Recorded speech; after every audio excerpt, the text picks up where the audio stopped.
जितने 5 लोगों ने जो कब्जा किया था, मैं चुनौती के साथ कहता हूं, 101% प्योरिटी के साथ कहता हूं, सारे लोगों के। पवन पाल ने जनहित याचिका दाखिल किया, जनहित में काम किया।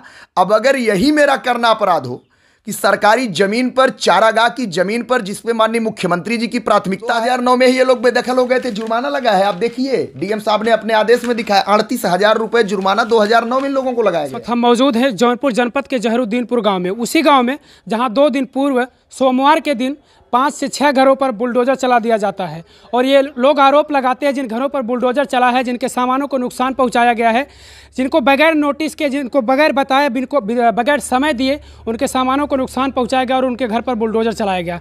उन्हीं का आरोप है कि उन्हीं के घर पर हम हैं। पवन पाल हैं जो भाजपा के, आप देखेंगे उनकी कार खड़ी है, क्षेत्रीय मंत्री भाजपा युवा मोर्चा काशी क्षेत्र उत्तर प्रदेश। उन लोगों का आरोप है कि ये दबंगई से उन लोगों के घर पर बुलडोजर चलवा देते हैं और उन्हें समय तक नहीं देते हैं और नोटिस कोई नहीं देते हैं, उनके सामानों को नुकसान पहुंचाते हैं। उनके घर पर मैं आया हूं कि आखिर उनके ऊपर जो ये लोग आरोप लगा रहे हैं, जिनके घरों पर पवन पाल बीजेपी के जो नेता हैं उनके घरों पर बुलडोजर चलवा देते हैं दबंगई के द्वारा। उन लोगों का आरोप है कि पवन पाल जी दबंगई के द्वारा बुलडोजर पर खड़े होकर और कहते हैं, चिन्हित करते हैं कि इन घरों पर आप बुलडोजर चलाइए। तो ये वही नेता है पवन पाल जी, उनसे मैं बात करूंगा कि इनके ऊपर जो भी आरोप लगे हुए हैं क्या कुछ सच्चाई है और क्या बगैर नोटिस के उनके घर को क्यों गिरवाया गया।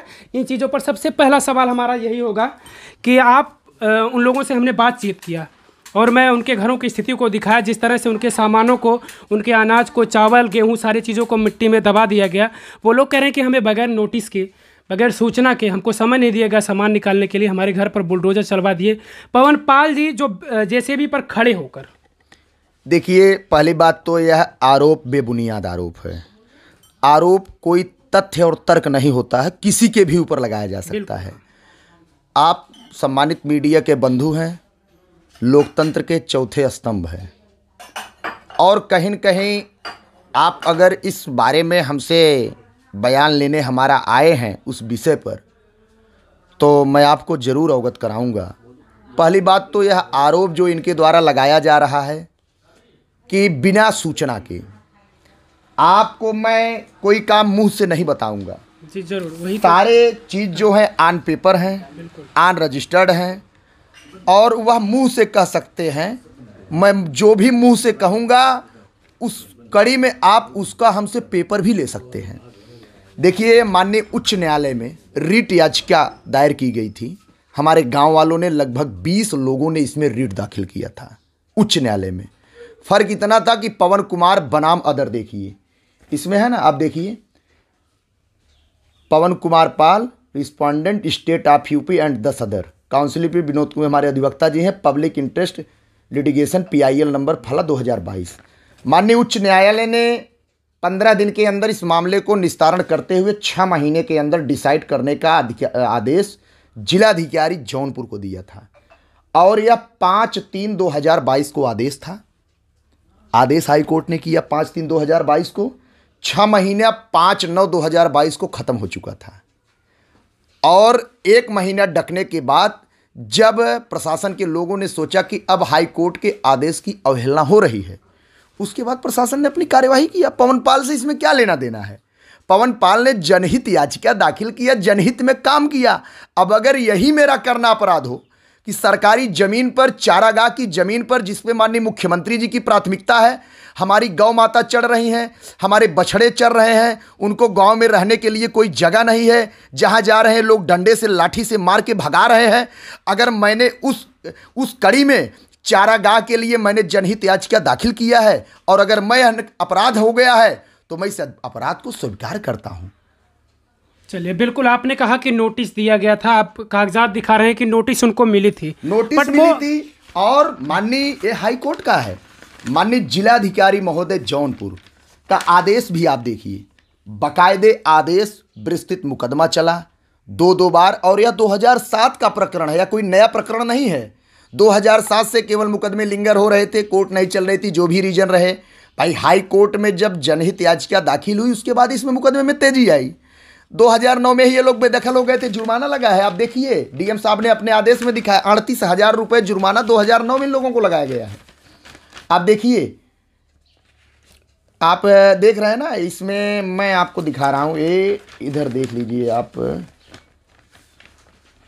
देखिए क्षतिपूर्ति, देखिए आप देखिए दिनांक 30/9/2000 को पारित किया गया उनके विरुद्ध, देख रहे हैं ना, कब्जे की पुष्टि होने के पश्चात अपर न्यायालय द्वारा उनके विरुद्ध बेदखली व क्षतिपूर्ति का आदेश दिनांक 30/9/2009 को पारित किया गया, जिसके विरुद्ध अपीलकर्ता दिनांक 15/10/2000 को तजवीज़ सानी प्रार्थना पत्र प्रस्तुत किया, जिसमें अपर न्यायालय द्वारा उभय पक्षों को सुनने के उपरांत तजवीज़ सानी प्रार्थना पत्र स्वीकार करते हुए आदेश दिनांक 27/8/2010 पारित किया गया तथा अपीलकर्ता को निर्देशित किया गया कि वो 15 दिन में अनिवार्य रूप से अपनी आपत्ति साक्ष्य प्रस्तुत करें। परंतु अपर न्यायालय द्वारा पारित आदेश के उनके विरुद्ध बेदखली की क्षतिपूर्ति का आदेश दिनांक 18/4/22 को पारित किया गया, क्योंकि उन्होंने अपील जब खारिज हुआ तो अपना कोई दिया ही नहीं कि हमारा है या हमारी आबादी है, हमारी भूमधरी है, तो उसके बाद पुनः न्यायालय ने फिर उनके खिलाफ आदेश पारित कर दिया। और जब न्यायालय ने आदेश पारित कर दिया तो इस तहसीलदार साहब के न्यायालय के जो है, अपर तहसीलदार के न्यायालय के आदेश के खिलाफ यह लोग चले गए जिलाधिकारी महोदय के यहाँ। जब जिलाधिकारी महोदय के यहाँ चले गए तो मैं हाई कोर्ट में जनहित याचिका दाखिल कर दिया। अब जब जनहित याचिका दाखिल कर दिया तो जिलाधिकारी महोदय को हाई कोर्ट ने निर्देश किया कि आप इस मामले का निस्तारण करते हुए आप इसको जो है कब्जा खाली कराने का काम करें। तो इस तरह प्रशासन का काम है। मैं केवल, अगर सच कहना बगावत है तो समझो हम भी बागी हैं। चलिए, वो तो वहाँ तक तो ठीक है कि आपने कहा कि उनको नोटिस भी दिया गया, वो इस चीज़ को मानने को तैयार नहीं है, लेकिन जिस तरह से उनके अनाज को, सामानों को, उनके कीमती सामानों को उसी मिट्टी में दबा दिया गया, नहीं, ये कहाँ की इंसानियत है? देखिए, ये भी आरोप गलत है। नहीं, आप हमारे वीडियो में देखेंगे, पिछले वीडियो में, जिसमें कि मैंने खुद दिखाया कि किस तरह के तरीके से चावल को, गेहूं को मिट्टी में दबा दिया गया है। मैं भाई साहब आपको बताऊं, उनके सामान को उन लोग, प्रशासन ने जब 3 महीने पहले 3 बार नोटिस दिया, नोटिस देने के बाद वह लोग कब्जा अपना नहीं छोड़े। प्रशासन भी वीडियो अपना बनाया है, प्रशासन ने वीडियो बनाया, सारा सामान उनका घर से बाहर निकाल के बेदखली की कार्यवाही जिस तरह से होती है माननीय उच्च न्यायालय के अनुपालन में प्रशासन ने किया। चलिए, जो भी बातें हों, उनका ये आरोप था कि विदाउट नोटिस, विदाउट बताए हुए उनको, उनके घर को गिरा दिया गया। लेकिन नोटिस है मेरे पास, नोटिस भी दिखा एक चीज़ को वो मान रहे हैं कि हाँ, उन्होंने चारागाह में अवैध निर्माण उनके पूर्वजों के द्वारा कराया गया था, उसी में वो रहते थे, लेकिन उनको बिना बताए गए उनके सामानों को जिस तरह से नष्ट किया गया, ये कहीं ना कहीं इंसानियत के खिलाफ होता है।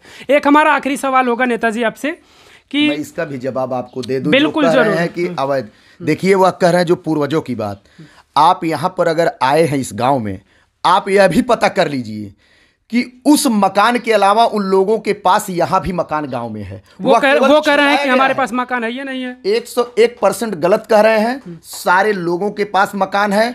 मैं कहिए आपको अपने हाथ से चल के दिखा दूं और आप पूछिए कि यह किसका मकान है। जिसका गिराया गया है मकान, जिसका छप्पर गिराया गया उसका है, दूसरा का है।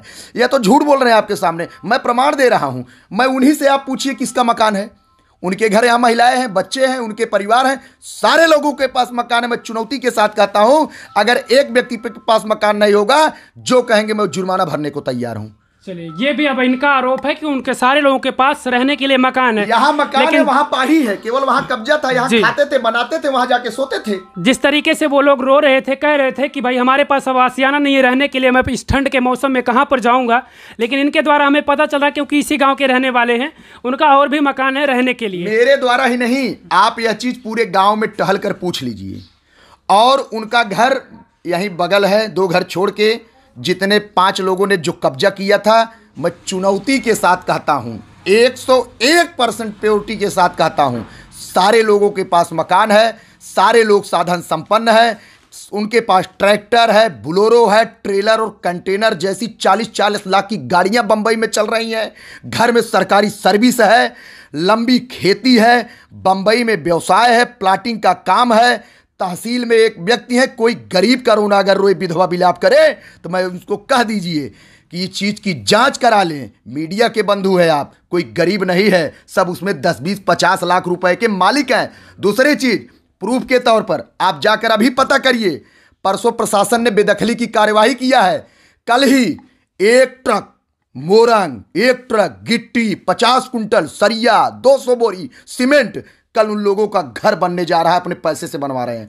आप नीयत उनकी समझिए, नीयत केवल उनकी खोटी थी कि हम कब्जा किए रहेंगे, जमीन फंसाए रहेंगे 2.5 बीघा चारागाह का, तो हम बचे रहेंगे। आप जाके देखिए, पूछिए किसी से, कल 5 लाख रुपए का सामान गिरवाए हैं। अगर पैसा नहीं था, गरीब था, हमारे बस की बात नहीं है। हमारा घर गिर जाए, हमको 2 साल लग जाएगा। मैं भाजपा का भले नेता हूं, संगठन का ईमानदारी से काम करता हूं, बनवा ही नहीं पाएंगे। हम 5 लाख रुपए का दूसरे दिन हमारे पास रहेगा ही नहीं, सब अवैध पैसा है, नंबर 2 के पैसे उन लोगों के पास है। चलिए, एक आखिरी आरोप है आपके ऊपर उन लोगों का कि जिस तरीके से 5 घरों को आपने इंगित करके उनका घर गिरवा दिया, कुछ ऐसे भी घर अभी भी वहां पर मौजूद हैं जो अभी भी छत है, और उन पर आपने बुलडोजर नहीं चलवाया, क्यों? देखिए, ऐसा है, अगर वह लोग यह आरोप लगा रहे हैं कि कुछ और घर है बुलडोजर नहीं चलवाए, तो मैं तो उसका ठेकेदार हूं नहीं। भाई, नियम है, कायदा है, कानून है, तहसील जाए, एप्लीकेशन दे, हाई कोर्ट जाए, डीएम साहब के यहाँ जाए, कमिश्नर साहब के यहाँ जाए, आदेश लेके आए, कार्यवाही कराए, हमको क्या दिक्कत है? हम क्यों किसी का घर गिरवाएंगे, हम क्यों किसी का बचाएंगे? हाँ, थोड़ा सा कहीं न कहीं उन लोगों ने मेरे साथ ऐसा कुछ किया था व्यक्तिगत, जिसके एवज में कहीं न कहीं हमको जनहित याचिका दाखिल करना पड़ा। मेरा 50 वर्षों का कब्जा था। मैं पिछले साल की बात बता दूं, लोगों ने जो मेरे साथ किया, अगर आरोप लगा रहे कहीं न कहीं तो उसका रीजन भी जान लीजिए। 50 सालों से मेरी जमीन थी, मेरे बाप दादा की पुश्तैनी जमीन है, उसी से सटा ग्राम समाज का नंबर था। उस ग्राम समाज के नंबर पे कहीं न कहीं 1 से 1.5 लाठा, भाई जमीनें जोती बोई जाती हैं तो ट्रैक्टर से जोतते जोतते 1.5 लाठा आदमी जोत बो लेता है, कॉमन सी बात है। हमको पता भी नहीं था। हमारे खिलाफ उन्होंने प्रार्थना पत्र दिया। उप जिलाधिकारी महोदय, सीओ साहब, सारे प्रशासनिक अमला यहाँ आया और उप जिलाधिकारी महोदय ने हमसे कहा कि आपने चारागाह में वहाँ ग्राम समाज की ज़मीन पर आपका कुछ कब्जा है। मैंने कहा कि सर, अगर कब्जा है तो क्या दिक्कत है? कहन कि उस पर आपके खिलाफ एप्लीकेशन पड़ा है। हमको एप्लीकेशन पड़ा है सर, तो मैं तो हूँ नहीं, मैं घर था भी नहीं। आप स्वतंत्र हैं, माननीय योगी जी के अनुशासन को मानने वाला कार्यकर्ता हूँ और उनके पद चिन्हों पर भारतीय जनता पार्टी का कार्यकर्ता हूं, बेबाकी से संगठन का काम करता हूं, उसमें 2 राय नहीं है। ईमानदारी से करता हूं और चुनौती के साथ करता हूं कि कोई यह नहीं कह सकता किसी का जमीन कब्जा किया हूं, कोई यह नहीं कह सकता कि हमसे 10 रुपये दलाली ले लिए हैं, कोई यह नहीं कह सकता कि कहीं पर इन्होंने हमको सताया है, परेशान किया है। हाँ, इतना है, अगर आप पैमाइश करवा लीजिए, जितना जाता है मैं देखने नहीं आऊँगा। आप हमारे योगी बाबा का बुलडोजर हमारे ही ऊपर चलवा दीजिए। एसडीएम साहब आते हैं, पैमाइश करवाते हैं, और यही जिन लोगों का आज मकान जो है प्रशासन ने चारागाह में अवैध रूप से बनाए थे, जो कार्यवाही किया है, इन्हीं लोगों के घर का ट्रैक्टर, इन्हीं का ट्रैक्टर और यही चालक और यही लोग खड़े होकर 5 बिस्से गन्ना की फसल को नस्तनाबूद कर दिए। उसका वीडियो भी मेरे पास है, आप कहेंगे दिखा रहा हूं। चलिए, वो जो भी चीजें हुई, अगर आप भी उस टाइप का अतिक्रमण किए थे तो सरकार ने, हाँ, आपकी ही सरकार ने, क्योंकि आप भी बीजेपी से हैं, आपका बुलडोजर आपके ऊपर चला। मुझे अतिक्रमण का पता नहीं था, मैं मौके पर था भी नहीं, और मैंने किसी से, अपने बड़े पार्टी के वरिष्ठ नेता से, किसी मंत्री से, किसी विधायक से, मैंने यहाँ तक नहीं कहा कि हम भाजपा के नेता हैं, हम कार्यकर्ता हैं और हमारा ही गन्ना प्रशासन जोता रहा है। हमने किसी से नहीं कहा। हमने कहा सर, आप स्वतंत्र हैं, जो आप करना चाहते हैं कर दीजिए, हमको कोई आपत्ति नहीं है। तो उन्होंने अपनी कार्यवाही किया। उसके बाद ये लोग चारागाह पे 2.5 बीघे कब्जा किए थे। और आपको बता दूं, आप मीडिया के बंधु हैं, खून तो मेरा उस दिन खौल गया जिस दिन उसी चारागाह की जमीन पर हमारे गांव में, भाई थोड़ा सा कुछ छुट्टे पशु आ जाते हैं, हमारी सरकार गौ आश्रय भिजवाती है, विभाग लगे हैं कि ब्लॉक मुख्यालय पे गौशालों में जाएं, लेकिन कहीं न कहीं से 1-2 जानवर आ जाते हैं, उसी चारागाह में चरने चले गए और उन लोगों के यहाँ चरने चले गए। उनके घर के सदस्यों ने टिंगारी से वार किया उसके पैर पर, गौ माता के पैर पर, और उसका पैर गौ माता का कट गया। 3 दिन बाद उस पैर में सड़न होने लगा तो कीड़े पड़ गए। आप पता कर लीजिएगा, डॉक्टर आलोक पालीवाल जी हैं यहाँ पर अढ़नपुर में, राजकीय पुरुष चिकित्सालय के अधीक्षक हैं, बड़े अच्छे, बड़े समाजसेवी डॉक्टर हैं। गौ गंगा से इतना प्यार करते हैं, कुत्तों से, बकरियों से, गौ से, भैंस से, उनके मित्र जैसे हैं। मैंने टेलीफोन किया, उन्होंने अपना असिस्टेंट डॉक्टर भेजकर उसको इलाज करवाया, पट्टी बंधवाया। बताइए, क्या गौ माता का अधिकार नहीं है? सरकार ने जिस जमीन पर चारागाह का गौ माता के नाम पर अपने खतौनी अभिलेखों में दर्ज किया है, उस पर कोई अवैध कब्जा करे, अगर कोई गाय चली भी जाए और अगर कुछ खा भी ले, कुछ गेहूं खा ले, चावल खा ले, क्या करेंगे आप? उसको टिंगारी और कुल्हाड़ी से तलवार चलाने का काम करेंगे, लाठी डंडा से मारकर तोड़ने का काम करेंगे? भाई साहब, आप मीडिया के हमारे बंधु हैं, मैं जिस दल का राजनीति करता हूँ, गौ माता से असीम प्यार है। हमारे घर पर कोई कुत्ते को नहीं मारता है। हमारे घर पर आप देखिए 70 फीट का बरामदा है, यहाँ पर रात में गाय भी आके बैठ जाती है। आवारा कुत्ते गांव के जितने हैं 10-10, 15-15 कुत्ते यहाँ टट्टी पेशाब कर देते हैं। लेकिन मेरी माँ से, मेरी पत्नी से लेकर मेरे परिवार तक कोई हमको जानते हैं कि ये उसके बहुत बड़े विरोधी हैं। कोई मारता नहीं है, नुकसान भी कर देते हैं, लेकिन ईश्वर कहीं न कहीं उतना आशीर्वाद हमको देता रहता है। तो मैं तो मेरे बर्दाश्त के बाहर उसी दिन हो गया कि जिस दिन गौ माता का मैंने कीड़ा देखा, उसका भी फोटो है। मैंने इलाज करवाया है, ट्रीटमेंट करवाया है और लगातार 5 दिन करवाया है। चिमटी से कीड़े निकलवाए उनके पैर से। अंत में वह गाय मर गई, गाय मर भी गई। तो मुझे पीड़ा हुई। मैंने उसी दिन यह प्रण किया कि जब तक गौ माता की जमीन को, चारागाह को मैं अतिक्रमण मुक्त नहीं करवा दूंगा, तब तक मुझे चैन नहीं होगा। मैंने तो यह प्रण किया ही था। और मैंने नियम, कायदा, कानून, माननीय उच्च न्यायालय के मैंने पीठ खटखटाया, वरिष्ठ अधिकारियों से मैंने अवगत कराया। मैं कोई गुंडाई नहीं किया हूं, मैं गुंडा नहीं हूं। मेरे खिलाफ आप देख लीजिए, जनपद के किसी थाने में हमारा स्थानीय सरपंच आज तक जीवन में मेरे ऊपर 151 की कार्यवाही नहीं हुई है। 22 वर्ष की भारतीय जनता पार्टी का राजनीतिक जीवन है। अगर कहीं आप चार्जशीट में 151 की कार्यवाही दिखा दीजिए, मैं राजनीति करना छोड़ दूंगा। अगर वह दबंग और गुंडा कहते हैं तो इसका आप रिकॉर्ड देख लीजिए। भाई गुंडा कोई होगा तो उसके कहीं न कहीं मुकदमे होंगे।